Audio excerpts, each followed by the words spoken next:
저는 어린 시절과 청소년기를 내성적인 사람으로 보냈습니다. 저는 친구가 없었고 어느 날 사회적 기술이라는 개념에 관심을 갖기 전까지는 실제로 친구나 지인을 사귈 수 없었습니다. 저는 친구를 사귀고 사람들에게 영향을 미치는 방법 및 누구와도 대화하는 방법과 같은 책을 읽기 시작했습니다. 또한 사회적 기술에 대한 비디오도 보았습니다. 하지만 무슨 일이 일어났는지 아십니까? 아무것도 없었습니다.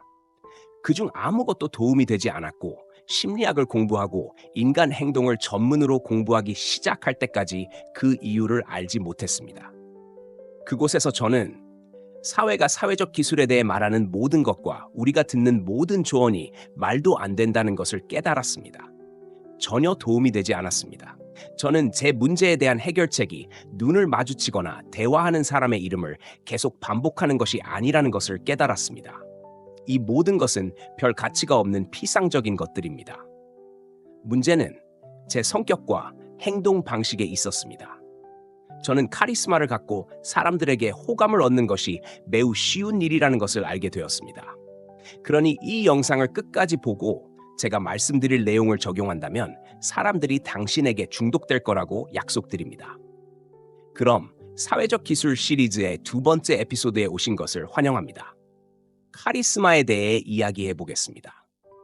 카리스마는 존재감, 따뜻함, 힘이라는 세 가지 요소로 구성되어 있습니다. 우리는 이 요소들을 하나하나 잘 이해하려고 노력할 것이지만 이 요소들을 함께 적용하는 것이 필요합니다. 균형이 깨지면 문제가 발생합니다. 첫 번째 요소인 존재감부터 시작해 보겠습니다. 1886년 영국에서 두 사람이 선거에 출마했습니다. 선거가 끝나갈 무렵 그들은 기자에게 후보자에 대한 의견을 물었습니다.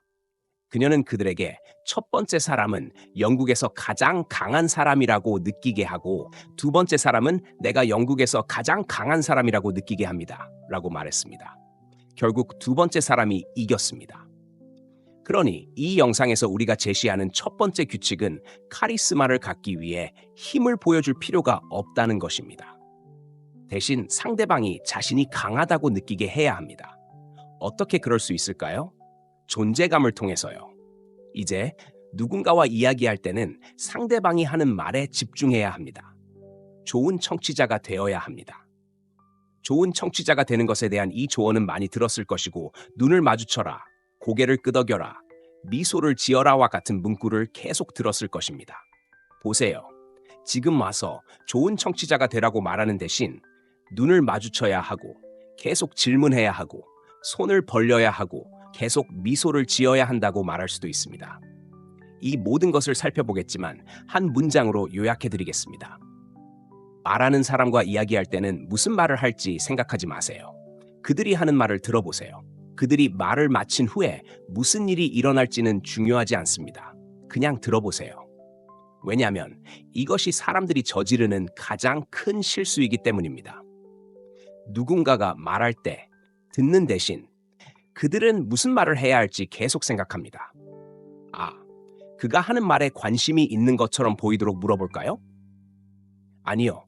그냥 듣기만 하면 됩니다. 그들이 하는 말에 신경을 쓰세요. 내가 그들의 말을 듣고 있다는 걸 그들이 어떻게 알까요? 라고 물을 수도 있습니다.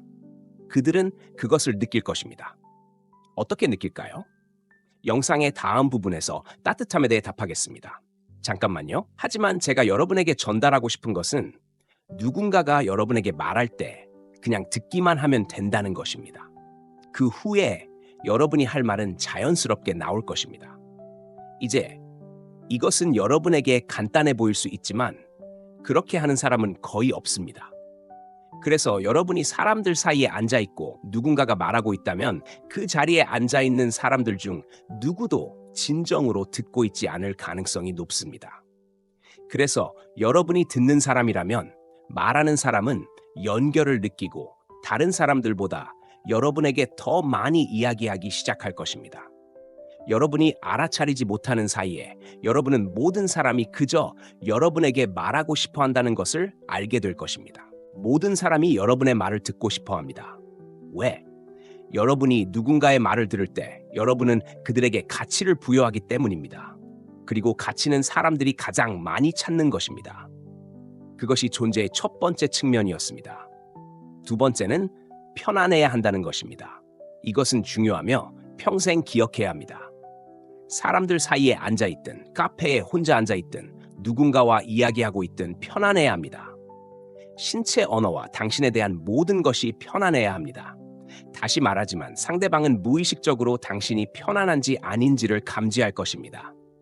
편안하지 않다면 상대방에게 당신이 그들과 함께 있고 싶어 하지 않는다는 인상을 줍니다. 편안해지는 방법은 아주 간단하게 편안해지고 자연스러워지세요. 다시 똑바로 앉으라고 다리를 벌리고 손을 벌리고 큰 소리로 웃으라고 말할 필요는 없습니다. 이건 중요하지 않습니다. 만약 당신이 내면에서 편안하다고 스스로를 설득할 수 있다면 처음부터 편안하다는 것은 무슨 뜻일까요? 당신이 앉아있고 재채기가 나는 것을 느낀다고 가정해 봅시다. 당신이 부끄러워서 억누르려고 노력해 볼게요 라고 생각한다면 당신은 편안하지 않을 것입니다. 당신은 자연스러워야 합니다.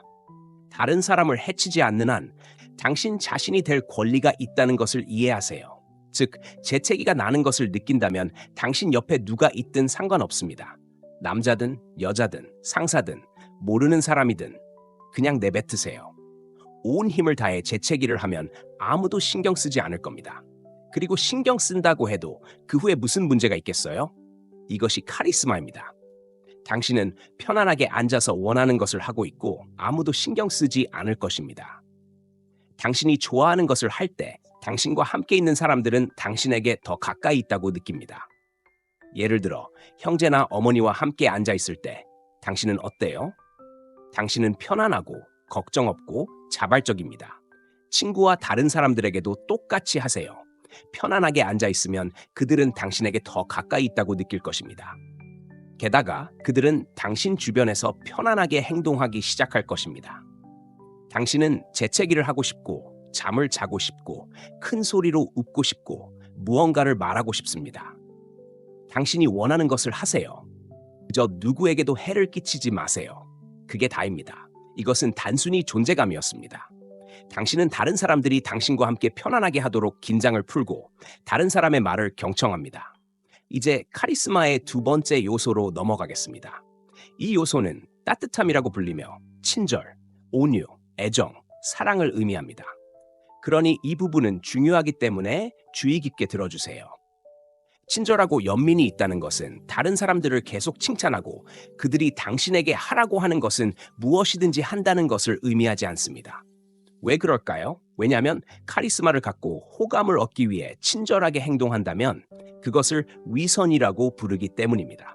사람들이 친절한 사람을 싫어하는 이유가 바로 그것입니다. 그는 종종 자연스럽게 행동하지 않고 위선적입니다. 그렇다면 카리스마의 두 번째 요소를 어떻게 적용할까요? 첫째, 우리 사람들은 말로만 소통하지 않는다는 것을 이해해야 합니다. 소통 과정의 7%는 말에 달려 있고 93%는 신체 언어, 감정에 달려 있습니다. 예를 들어 어느 날 정상적으로 말하고 정상적으로 앉는 사람과 이야기를 나누지만 아주 간단히 말해서 그는 당신의 마음을 움직이지 못했고 당신은 그 이유를 몰랐습니다. 그 이유는 그의 감정과 감정에 있습니다. 예를 들어 당신은 의사를 좋아하지 않습니다. 어느 날 의사와 이야기를 나누는데 그에게 싫어함을 보이지 않고 정상적으로 말한다고 해도 당신에게서 나오는 에너지가 그를 느끼게 하고 그는 그것을 좋아하지 않을 것입니다. 당신은 그의 마음을 움직이지 못할 것입니다. 이것은 그가 이유를 알지 못한 채 일어납니다. 그는 그저 저는 그 사람을 좋아하지 않았어요 라고 말할 겁니다. 그 이유는 당신이 그 사람을 원하지 않았기 때문입니다. 당신의 감정과 기분은 상대방이 당신과 함께 있고 싶어 하는지 여부에 큰 역할을 합니다. 그러니 누군가와 이야기할 때는 항상 그 사람이 좋은 사람이라고 가정하세요. 그의 좋은 자질을 살펴보되 주의 깊게 들어보세요.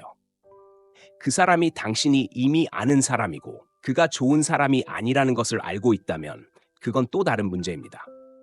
처음부터 당신이 싫어하는 사람에게 왜 좋은 인상을 주고 싶어 하겠습니까?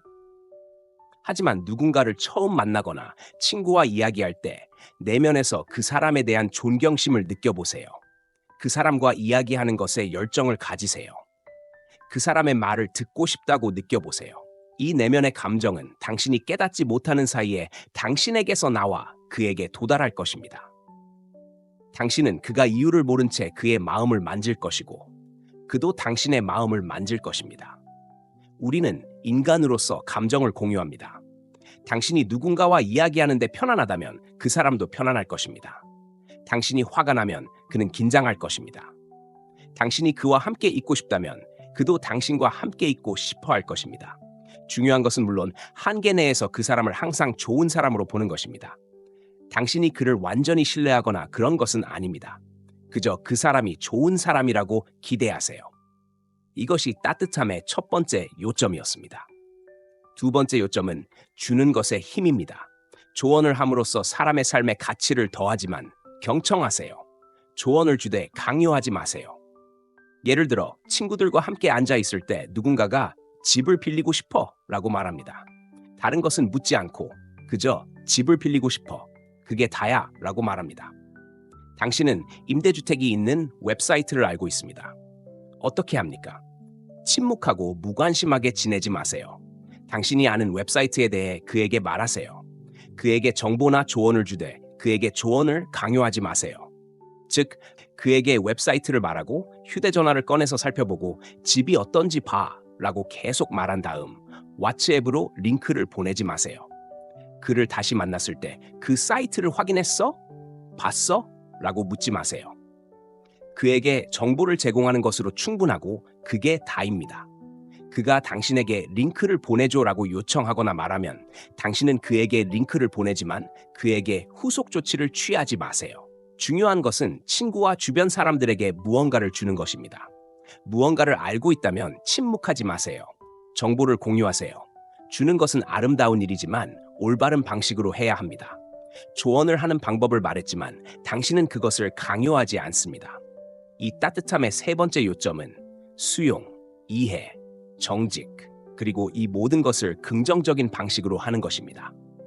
당신은 누군가와 이야기를 하고 있었고 그가 저는 축구를 좋아해요. 당신도 좋아해요? 라고 말했습니다. 당신이 축구를 좋아하지 않는다고 가정해 봅시다. 그저 그에게 동의하는 것처럼 보이기 위해 저도 축구를 좋아해요 라고 말하지 마세요. 왜냐하면 언젠가 그는 당신이 거짓말을 하고 있다는 것을 알아낼 것이고 당신이 누군가와 모든 것에 대해 계속 동의한다면 그는 당신이 지루하다고 느낄 것이기 때문입니다. 우선 당신은 축구를 좋아하지 않으므로 그에게 아니요, 저는 축구를 좋아하지 않아요 라고 말할 것입니다. 하지만 앞서 말했듯이 수용, 이해, 정직이 필요합니다. 축구를 좋아하지 않더라도 당신은 이 아이디어를 받아들입니다. 당신은 그가 축구를 좋아한다는 것을 받아들입니다. 그에게 축구는 지루해. 축구에서 무슨 이득이 있어? 시간 낭비야 라고 말하기 시작하는 것은 아닙니다. 어울리기 힘든 사람들은 그런 말을 합니다. 당신은 그 사람을 있는 그대로 받아들이고 그를 이해하고 동시에 솔직해야 합니다. 이 각각은 독립적으로 존재해야 하지만 저는 시간을 절약하기 위해 그것들을 결합하고 싶었습니다. 즉, 솔직해야 합니다. 만약 당신이 무언가를 좋아하지 않는다면 나는 그것을 좋아하지 않았다고 말하세요. 만약 당신이 무언가에 대해 그와 동의하지 않는다면 그렇다고 말하세요. 만약 당신이 무언가를 좋아한다면 그렇다고 말하세요. 당신의 친구가 모자를 쓰고 있었고 당신은 그것을 좋아했습니다. 그 모자가 당신에게 어울린다고 말하세요. 칭찬은 그래야 하지만 진심이어야 합니다. 또한 만약 당신의 친구가 당신이 좋아하지 않는 것을 입었다면 예를 들어 나는 그 셔츠를 좋아하지 않았다고 말할 수 있습니다. 그것을 말하고 그것은 당신에게 어울리지 않았다고 덧붙이세요.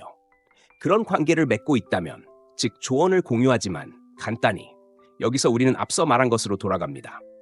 계속해서 주장하고 따라가지 마세요. 그에게 솔직하고 동시에 그를 받아들이세요. 상대방을 받아들이고 솔직하고 조언을 공유하고 소중히 여기세요. 그에게 공감하고 그를 사랑하세요. 이것이 따뜻함의 구성 요소입니다. 이렇게 친절해야 합니다. 이것이 진정한 친절입니다. 하지만 힘이 없는 존재감과 따뜻함은 당신을 카리스마 있게 만들지 못할 것입니다. 저는 이 요소인 힘을 마지막까지 남겨두었습니다. 많은 토론이 필요하기 때문입니다. 내면의 힘을 갖기 위해서는 자신감과 강한 성격이 필요합니다. 이 주제는 별도로 전담 영상이 필요하지만 몇 가지 아이디어를 빠르게 제공하려고 노력하겠습니다. 첫째, 자신에 대해 너무 많이 이야기하지 말고 다른 사람의 승인을 구하지 마세요. 이것은 이 시리즈의 이전 에피소드에서 논의한 요점입니다. 이 주제를 잘 설명했으므로 이 영상을 마친 후 돌아가서 시청하세요. 둘째, 사람들과 마주하는 것을 두려워하지 마세요. 당신의 원칙과 당신이 믿는 것은 당신에게 개인적인 것이며 당신은 그것을 두려워해서는 안 됩니다. 예를 들어, 당신은 술을 마시지 않습니다. 그것은 당신이 고수하는 원칙입니다. 어느 날 술을 마시는 친구들과 함께 앉아있고 그들이 어서 한잔 하세요라고 말한다면 논리적으로 술을 마시지 않을 이유가 없더라도 당신은 그들에게 단순히 아니요라고 말해야 합니다. 그럼에도 불구하고 아니요라고 말하면 끝입니다. 다른 것에도 마찬가지입니다. 빨간 선으로 여겨지는 몇 가지 문제가 있습니다. 누군가가 그 선을 넘으려고 하면 당신은 그들을 막아야 하고 그들이 그 경계를 넘지 않도록 해야 합니다. 사람들과 마주하는 것에 대한 이 아이디어의 맥락에서 당신이 무언가를 원한다면 그것을 말하는 것을 두려워하지 마십시오. 예를 들어, 당신은 식당에서 식사를 하고 있었고 음식에서 머리카락을 발견했습니다. 당신은 일어나서 그들에게 그것에 대해 말할 수 있고 그 식사비를 지불할 필요가 없습니다. 세 번째 요점은 강한 바디 랭귀지입니다. 바디 랭귀지는 정신과 상당한 관련이 있습니다. 정신적으로나 내적으로 강하다고 느낀다면 바디 랭귀지에 반영됩니다. 그리고 그 강인함을 느낄 수 없다면 강한 바디 랭귀지를 채택할 수 있으며 이는 심리적으로 영향을 미칩니다. 특정한 방식으로 서 있고 손을 벌리고 다리를 들어 올리세요 라고 말하지는 않겠지만 제가 말하고 싶은 것은 편안하다는 것입니다. 제가 앞서 말씀드린 것을 지금 다시 말씀드리겠습니다. 편안하고 걱정하지 마세요. 편안할 때 원하는 것을 하고 손과 다리를 자유롭게 움직이세요. 이것이 내적으로 반영되고 강하다고 느낄 것입니다. 지금 있는 장소에서 가장 강한 사람이라고 상상해 보세요. 어떻게 행동하시겠습니까? 자리를 잡고 편안하게 앉으세요. 바디랭귀지에서 이것을 유지하려고 노력해야 합니다. 마지막으로 이 시리즈에서 제가 만든 자신감 비디오를 시청하세요. 이 시리즈는 사회적 기술에 관한 것입니다. 이 에피소드는 서로 연결되어 있으며 그것은 당신의 자신과 당신의 사고방식에 대한 생각을 바꿀 것입니다. 그리고 여기서 우리는 영상을 마쳤습니다. 잊지 마세요. 카리스마의 이점은 사람들이 당신을 좋아하게 하고 당신이 원하는 것을 하는 것을 받아들이게 하는 것보다 더 중요합니다. 카리스마는 당신이 효율적으로 일하고 커리어를 발전시키고 전반적으로 당신의 삶에서 성공하는 데 도움이 될 것입니다. 이것은 다크니 마음의 창문이었고 당신 자신을 돌보세요. 40분.